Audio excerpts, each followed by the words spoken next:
to share some top of the takeaways and strategies that came through in this time. So let's have our guests come up. Let's have Adrian, Natalie, Jackie, and Matt come on up.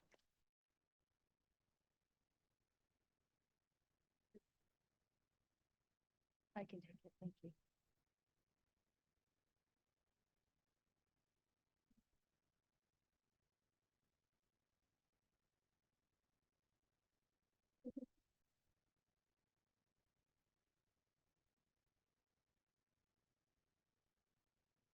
So I'll kind of set the stage with this. During my door-to-door time frame, there was a moment where I did these high ticket event sales. And so there were these events that were $5,000 to $10,000 for people to attend. And it was interesting. Most of the people that we were focused on were in just the corporate space, a lot of tech sales individuals. And I found it so interesting that it's very uncommon for people who are in the corporate space to invest their own time and money to pay for going to an event that's going to help further their education. Most of the times they only go to things that their company forces them to go to, and the company is actually paying for it for them. But if you actually look at, across the country, people who are investing in their own self-improvement and development, it's a very small group. And whenever we have the time to go and be amongst people who are doing some radically amazing things in their business, I find it interesting to see why people actually choose to make that investment. Both the money's obviously one piece of it, right? The cost of going down to an event, but also the time that you have to take away from family, from things that you love, from your business. And so I'm curious, why did each of you decide to attend Family Reunion this year? What was the driving force for you? Well, she said this, but Well, there's a lot of good reasons. I was excited to see Tony and Mel Robbins. Those were awesome. It also provides an opportunity to network with agents all across the country, and I like having those referral partners. That's fantastic. And just getting that extra motivation to get back to the basics. I guess you can. So for me, I have gone to Family Reunion since I've started 8 years ago. And because of, Johnny and Novalee, and it's been awesome. But the last 2 years since we've been having, adoptions and stuff like that. So I haven't gone for the last 2 years, and I can clearly see in my business when I've plugged in and done and gone versus the years I haven't. And so this year was just getting back on the horse and just wanting to see that difference in my business again. I don't think that's on. I went mostly to see Tony Robbins, and I was also pleasantly surprised at everything else. I mean, the other agents were awesome, telling all their stories and so many amazing techniques and things, but for sure, I went for Tony. So. Is this on? Can you hear me? Okay. We'll just go with the mic. Yeah, it looks like there's a light on, but. So, as I've gone to seminars or things like this where you pay what seems like a lot of money up front, it seems like it attracts other people who are that have a mindset that can be helpful to grow your business and to just see outside the box. We being in this space, it really feels like and seems like that the mindset, I mean, that's, if it's not 80 or 90%, it's sure 70%. We're one relationship away from making a big check and making an impact on that person. Has a big, your mindset can make a big influence on who you attract into your life. And so I find it being a good reset or reminder of what mindset I need to have to grow my business and take to the next level. Awesome. And I'm going to take a step back really quick. If you just want to introduce yourself, each of you, and how long you've been in the real estate industry, be helpful. My name is Matt Assumption, going on 7 years. I'm Natalie Ryrie, and I've been an agent for about 4 years. Jackie Peterson, 8, almost 9. Adrian Donner, a little over 3. Awesome. So we had the chance to hear from some phenomenal speakers. Mel Robbins was very surprising for me. I've obviously checked out some of her stuff leading up to Family Reunion, but to speak about such a simple concept, right? Like very simple, but be able to do it for an entire hour, to see the depth that she has in that conversation framework. For how many of you have read the 5-second rule, that book? Okay, so those of you who know what we're talking about, it was just amazing to hear her kind of speak through that idea, but also give some backstory, some context into it. So I'm just curious, let's start with Mel, and then we'll go to Tony. What were some of your top takeaways from the Mel Robbins experience? Embarrassingly enough, I listened to Mel Robbins' TED Talk a couple years ago, and I was like, oh, well, I get it. I don't need to read the book. I'm fine. But I don't really understand it. It's not really working. And then, we get there and she talks about how you have to count down, not count up. Yeah, that made a huge difference. And I've been implementing that already and it's been helping. And I love the how she talked about action reduces fear. So fear is a thought. And as soon as you start moving, taking action, it reduces that fear. And your emotions last about 90 seconds. They'll just come up and go down. So if you can wait that 90 seconds, it will make a huge difference. Okay. I'd say, so she said something that I just put in quotes. You'll never feel ready to do things that scare you. You'll never feel ready to make that leap. And I think that's the truth. Like no matter what, it's going to scare you. You might as well do it. And then the 5-second rule, I had actually never read the book before. And so I put it as my playlist that I'm going to start listening to when I'm going and showing houses. But I found it super helpful, just the literally counting down from the 5, 4, 3, 2, 1, and then literally physically moving.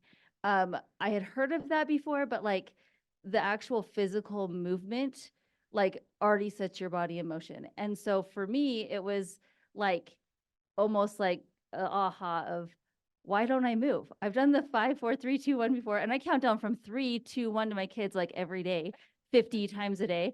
But 5, 4, 3, 2, 1 move. And I actually tried it this weekend with my kids where like if I wanted them to do something, I actually did the 5, 4, 3, 2, 1, and I literally would physically pick them up and help them move. And just the fact of like moving their body in action helped them just start doing what we wanted to do. And so it just helped me like just in my personal life, along with also yesterday I was sitting in my office and I was kind of getting stuck in a thought. And I literally like said, okay, 5, 4, 3, 2, 1, move. And I stood up and I walked out and I came back and I was able to complete the task faster. So super awesome. Okay, so Mel told me that she said, you instinctively know what to do. Do that. So stop festering, stop thinking through it. And that's why you count down 5, 4, 3, 2, 1, and then you just go. Because if you give yourself that time more than that 5 seconds, then that's time for your brain to start saying, oh, what about this? What about this? I'm scared about this. All these thoughts that are not necessary, because if you would just do the thing immediately that you knew, then that's how you're going to make a change. And I actually had somebody call me yesterday that said, I've been thinking about real estate. I quit my job so I could really get investment advice, and I got coaches for 2 years. Okay, well, I haven't done anything, but now I have no money to do it anyways. So this was like in action, seeing what she said not to do. So anyway.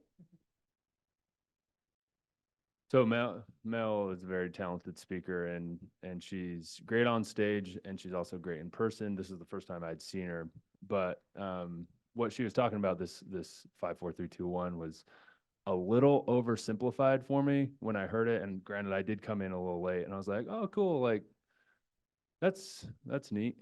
And then she got off stage and she started walking around in the crowd. And then she started going down the rows and she's like, I'm looking for somebody.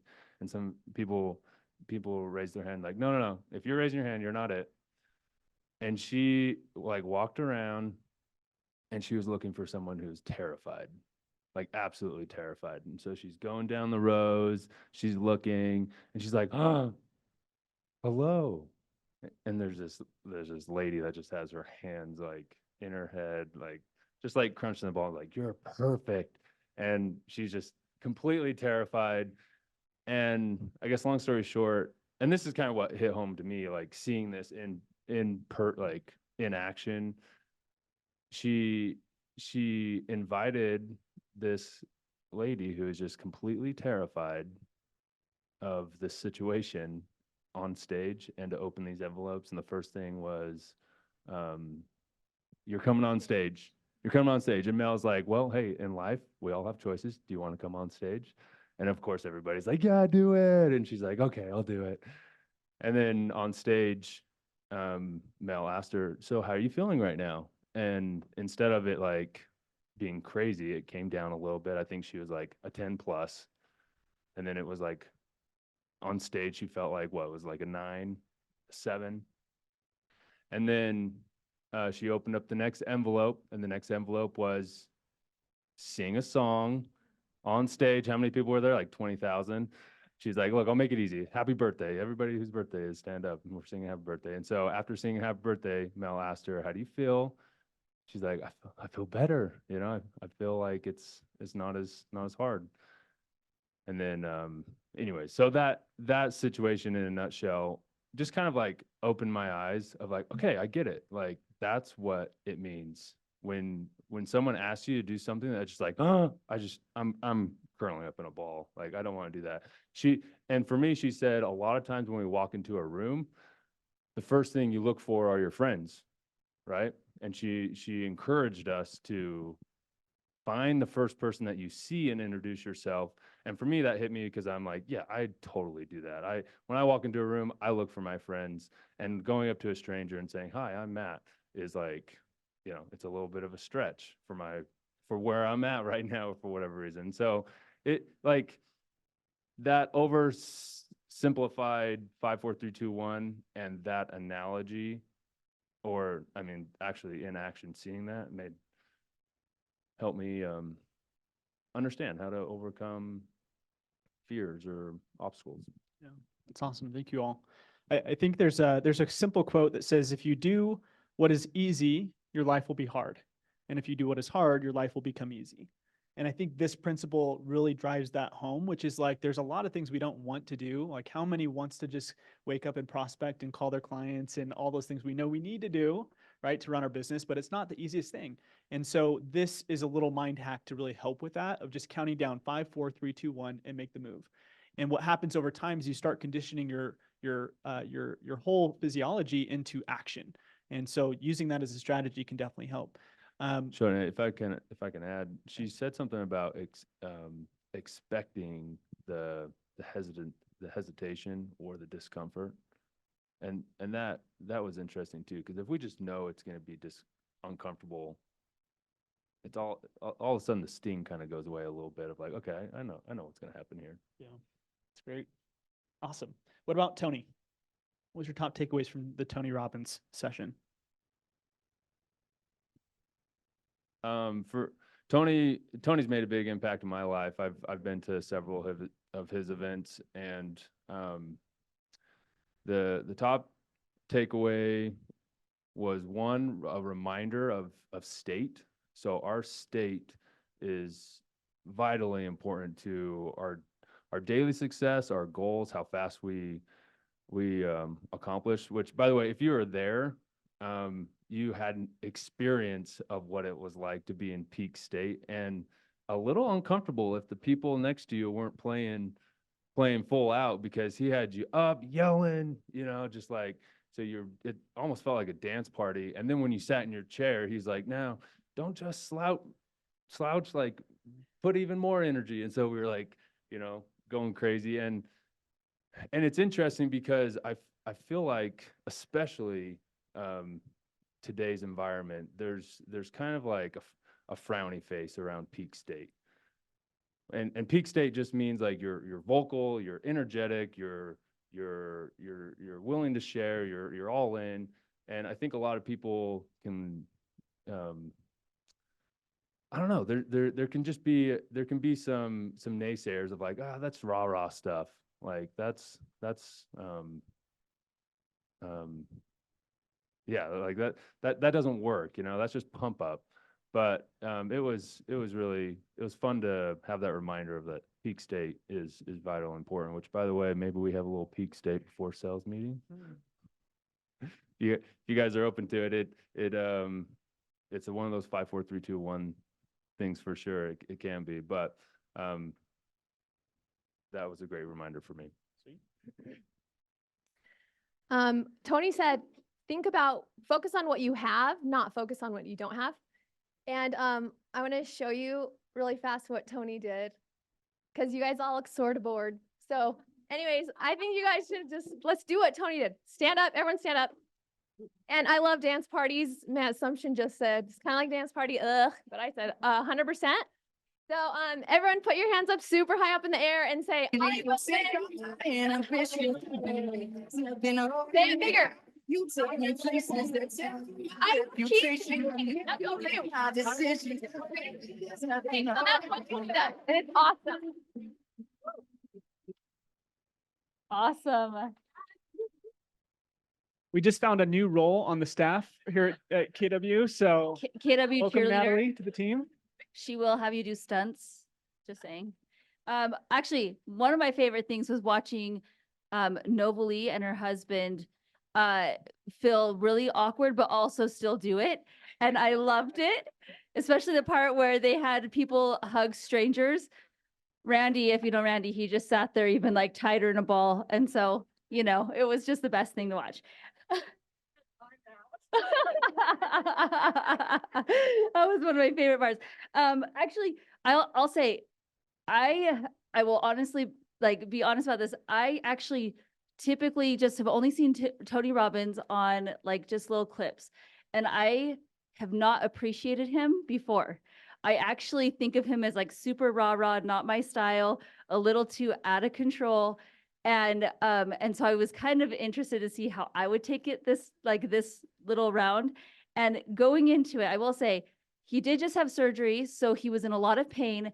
So he was like the toned down Tony Robbins, and I appreciated it, and I really liked him in person. So and again, I'd never been to him in person, but kind of what Matt was saying is the rah-rah stuff, like it wasn't my thing. But being in there and showing how much it empowered me to understand like where my voice is and how much it makes a difference, your energy coming into something. I mean, okay, you just totally got the whole room like energized again just because you were so cool about it. But like the energy, and he talked about specifically like, where's your energy at, like with your spouse and with your relationships, like, you know, you meet those people that like you literally like see them and they just bring you so much more energy, and you walk away like lighter because of how much energy they've put into you. And he talked about those other relationships that you're having with like your spouse, with your kids, are you bringing just as much energy to the table, and are you receiving that as well? Like check your energy levels, because that alone will bring more to your relationships and within your sales, within anything you're doing. And so that I really appreciated again, if it is a hype up session for you beforehand that you're, you know, pep talking yourself, I don't do that. But I mean, yes, a dance party, whatever. I thought that was so key to understanding again, where's my energy at? How can I give it to somebody else? And how can I keep it high? So. Awesome. I put a lot of notes on here in case they covered them, and they did, a lot of them. Okay, so he talks about 3 patterns of focus, what you have or what's missing. We kind of covered that for a second. And then it says what you can control and what you can't control, and the past, present, or future. Like, where is your focus? And that's where your energy is going to go. So if you're always thinking about your bills or things that are going on, oh, I don't have enough for this, I don't have enough for this, then that is what attracts more, the more negativity, the less energy, like you were saying, all of that. So the physiology builds into that. Another part I really liked that he said about was the power of patterns. And he looks for pattern recognition, pattern utilization, and pattern creation. Sorry, that's like a tongue twister now. That he looked back and told us stories from way back in the early 1900s of the patterns that we see in our economy and in life, and how that affects us. So. Awesome. Yeah, which I mean is like rule number one to real estate is like seasons change, right? The industry changes. So we have to be able to recognize those patterns and then also create new patterns to really maximize our business opportunity. So the format of family reunion is you have these keynote general sessions and then you have these breakout sessions. And the breakout sessions, honestly, is probably some of my favorite parts of like being able to hear from awesome agents across the entire country that are doing some really big things. And so I'm curious about each of you, what your top breakout session was and maybe the biggest takeaway you took from that session. I loved all my sessions. They were so good. I liked the one with Jay Papazan, the magic of getting anything you want. That was so incredible. Some of the stuff that they talked about was clarity solves 90% of the problems. So get clear on your one thing and that's what you really focus on. And that if you have that one thing, then all your other decisions are easier made because you already know what that is. So this is my goal. And if that doesn't lead to my goal, it's an easy no. And when you say no to something, or when you say yes to something, it means you're saying no to a whole bunch of things. So if you say yes to going and helping a friend move, then you've just said no to prospecting time or all these other things that you could be doing, time with your kids or whatever. So to be conscientious of what that yes means. Awesome. My favorite class actually, so I came into family reunion with a very specific focus of what I was wanting to learn. And it was about marketing and branding, like personal branding specifically. So I took a personal branding class and I honestly don't remember the guy's name, but it was done by an actual branding company. And at first I thought it might be just a big sales pitch, but it actually ended up being my absolute best and highest takeaway. And they talked a lot about like how to brand yourself in a more strategic way that lined it out that I've never seen before. So what I loved the most is that he helped me understand the difference between a marketing and branding, first of all. And then second of all, like what social media platforms specifically utilize written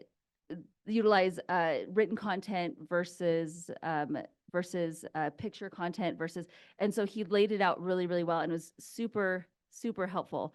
But I came in looking specifically for a good formulaic way to do it, and he did a phenomenal job at actually laying it all out. So I felt like I got everything I needed a lot from that class, and then a few offshoot classes too. So I really loved the Value 2, which we're going to be watching this week. I went to that and it's kind of solving the great conundrum that Gary Keller said that buyers, they think the reason they're using an agent is to help find a house. Well, the internet can do that, right? We have so many other values.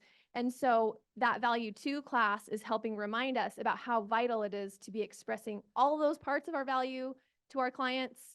And also, if we're expressing that right up front with them, then that's going to hold us to a better standard of being able to service them that way. So we have a reminder, they have a reminder, and then we can go to them and say, am I keeping up with my prior commitments to you of excellence that we had discussed before? So love that, because they mentioned that there are people who say that the buyer's agent is free, and that completely is 100% wrong. But we want them to know in every single possible way that all the things that we do to serve them, even if they don't have to pay the money to have that as their service. So love that. My favorite class was actually on accident. I chose a room way out, away from everything. It was empty. I was just sitting there getting some work done, and then as it got closer to the class starting, they put on the projector and it said David Green, Wealth Mastery or something. I was like, get out. I was like, oh yeah, David Green on the Bigger Pockets podcast. If you listen to that, yeah, he's a KW agent, and I was like, okay, I'm staying for this one. This one's awesome. And apparently, it didn't get published. And so I was in a room of like 15 people with David Green. And it was like, sweet. Like, this is awesome. Like, everybody had to like ask the front desk where the class was because it wasn't published. So that was an awesome class. If you know David, if you listen to the podcast, he's very gifted in being able to come up with analogies and just like really drive things home. And on the wealth, he really focused on budgeting, and he tied that into like going to the gym. You know, like your financial health is very similar to your physical health, where you got to make it like painful. You gotta do it consistently. You got to like put boundaries in place. Like, you can't just eat whatever you want and then expect to have the physical results that you want. And there's very measurable ways to getting to wealth, and he's very practical with his analogies, and it just kind of just simplifies like the busyness of everything that you can do to build your wealth, because we all want it now, you know. So where do you start? And so to have that, my takeaway was, okay, budget, man, like, get it under control, create your buckets, save it. I went to a class Spencer actually put on. Thank you. Where are you, Spencer? There you are. Yes, I'm in the process. So it's currently going good, but yeah, so, you know, create a budget, limit your spending, and great things are in store for you, because you're going to be in line with your goals that you put up in front. And I'll just say this, I did get a picture with David, because remember, there was only 15 people there. And I said, David, I'm from Utah. You do any investing in Utah? And he's like, oh, no, man, there's nothing going on in Utah. So that's what David Green thinks about Utah. For all of you that are millionaires, just know you got to. Prove them wrong. Send over some portfolio statements and That's right. convince That's them right. to invest in Utah. So last question for time's sake, and this one's going to be kept to like 30 seconds or less. Okay. Is Tony pulled a guy up on stage, or just had him stand up and had him say his value proposition. Does everybody remember this? What was his first value proposition? Somebody say stupid. I'm the fetch guy, not the catch guy. And so I'm going to go find you a home rather than just wait for it to come by, or something like that. Right. And you can kind of just see everybody like, oh, dude, that was not good. And so Tony kind of called him out in front of everybody and says, that's terrible. And so it was a good learning experience for him. But he also then said, well, something to the extent of, you know, say a value proposition to somebody that you love, like your friends, family members, something like that. And so he went with round 2, and no other coaching than that, just a simple, you know, rephrasing. And the second value proposition that came out was so much better, right? And it was something that was like, okay, I could actually get behind that, right? Everybody felt the shift in the room. So I'm not going to ask you to share your value proposition. I know some of you might already have that already crafted, because he had us do that. But my question is, throughout the family reunion experience, was there any new strategies or techniques that came through for you around providing more value for your clients that you plan to implement in your business this year? And this just comes from the reality that I believe we are paid in direct proportion to the amount of value that we can create for our clients, right? So we have to look at how can we actually go above and beyond and do what's more than just the status quo in this space. And Value Squared is definitely going to help with that. But what were some of the takeaways that you guys had? Just a one simple aha that you're going to plan to implement in your business. I think the mindset of providing value goes a long way. And because we only have 30 seconds, I can't go in detail, but just making that a big priority, like putting ourselves in our client's position. How do we provide more value? Answers will start to come as that becomes more important to us, and we will stand out amongst our peers as a more valuable agent in the eyes of our clients. I learned this from one of the, I can't remember who. Anyway, it was worded so beautifully. And he said, when you get on a phone call, because the 4 phone calls to our clients a year are going to be the best return on investment. I learned that again. He says, ask on a phone call when you're talking to somebody, who needs a win right now? Who is there anyone in your life who really needs someone to go above and beyond for them right now? And I think that is not just a real estate question, that is a human question. And I love that so much because, of course, you have to care about somebody because they might give you somebody that needs dinner tonight or something that they need a caring conversation. And you're going to have to give that if they're going to ask for that. So, I mean, I think it takes a lot of love to do that, but that's how you're going to really tie up a relationship that means more than just a home purchase. And that's what we're all about. So in the same branding class, and I'm glad that you asked this question, he said, if you do not know how to explain what problem you solve as an agent within one word or one sentence, then you have no idea who you are as an agent. And I love that. So, and he also said, find your uniqueness and exploit it in the service of other people. So if you, number one, know who you are, what problem you solve, and you do it through service, you will grow your business. And I loved that. That was one of my biggest takeaways and hopefully value propositions to be down the road. I think it was Tony Robbins that gave the example of the agent in California when they had the trash strikes, and there was a high-end neighborhood, and the trash was building up, and there just wasn't anything to do, and these people are just in these high-end homes, but getting all this trash built up in front of their houses, and they were frustrated. And his coach told him, "Well, find something that nobody else is doing and fix it." And so he realized all this trash was there, so he hired a third-party company to come in and take it away. And he's like, "Don't tell anybody." And he didn't, but word got out. Huh? Oh yeah, how much was that investment? I don't know, what did he say, $5,000-$10,000 maybe? 4,000, yeah. But then he made hundreds of thousands of dollars over the next 2 years because of that. Yeah, I think that's the reality of just simply, that's the greatest strategic advantage that you can implement in your business is just saying, I'm going to do more for people than anybody else will. And when you take that approach, like everything just happens the way it's supposed to. I'll share my last, just simple takeaways from Family Reunion, just in a bullet point fashion. If I were to say, hey, in 7, lines or less, what was my biggest takeaway? And it was to prioritize your health, love your family, build wealth, enjoy time with friends, travel often, and do things that challenge you to grow. Like very, very simple. That was kind of the theme that I pulled from Family Reunion. And I appreciate all of you for coming up and sharing your takeaways from this week. I know one of the realities is when you come back home, you can have a bunch of notes and then never look at them again. And so I encourage everybody who did go, please go back to your notes, circle or highlight the things that you're going to take action on, and then put them on your calendar. Make sure that there's a plan going out of this. So give them a hand. Thank you all.